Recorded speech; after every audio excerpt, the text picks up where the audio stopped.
I'm the founder and CEO of ShareLove.Fund, and I'd like to continue our discussion of middle schoolers and teaching methodology. So let's talk about mathematics in middle school.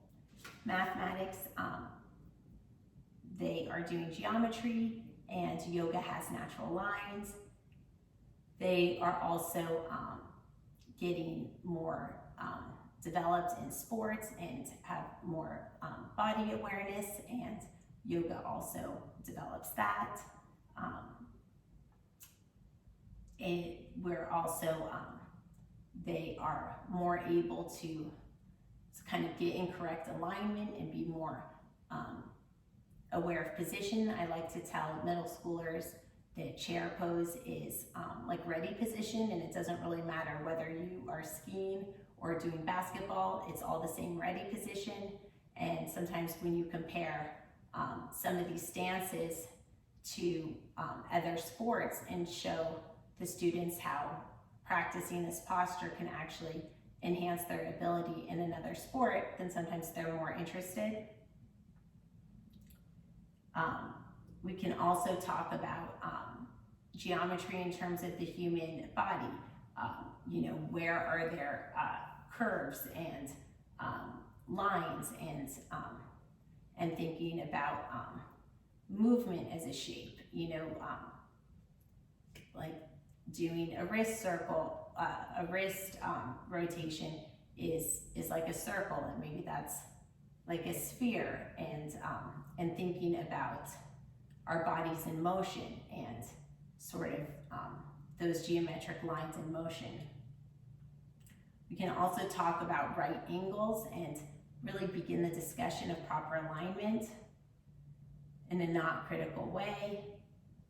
We can talk about the shoulder blades and also tension. I always say yoga is supposed to be relaxing, so if you're holding a pose so tight and you're creating neck tension, it's really doing a disservice. So how do we stay firm but also release?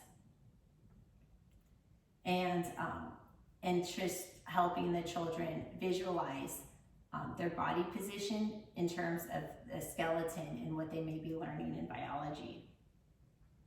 We can help with this visual geometry interplay by playing a game, although middle schoolers are not a fan of games, so maybe don't call it a game, but opposites. The children can be in one pose, and then you can say, okay, well, what's the opposite of that pose?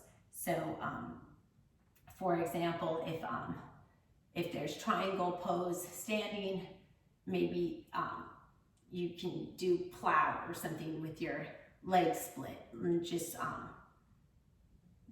they can interpret what is an opposite in different ways. It could be right leg forward versus left leg forward, but it could be also like trying to be upside down versus right side up, or if one pose is, bearing weight on, your legs and like thunderbolt or something, and then maybe the opposite is trying to like bear weight on your forearms, and just, playing around with that. And there's no right or wrong answer, but it sort of gets them thinking, because it's a little bit of a harder question than they've been posed before. Like, what exactly is the opposite of this pose? Because there's no real opposite except for cat-cow. That's, but even that one, it could be, you could say the opposite of cow is happy baby. So anyway, it's sort of, because there's a gray area, it sort of forces the middle schoolers to think a little bit, and then it's a way to draw in their attention. Thank you for your time.